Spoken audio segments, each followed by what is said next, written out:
Chicky. Hey, Chicky girl.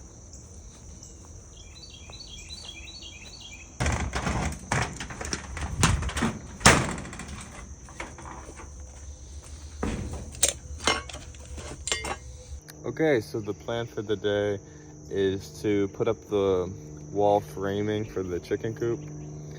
And, I'm hoping to get all the cuts done this morning while it's still cool out. And hopefully, if I have time, I can pick up the siding for the building. Because I think we're going to do something similar to this shed that has the nicer siding, not just plywood.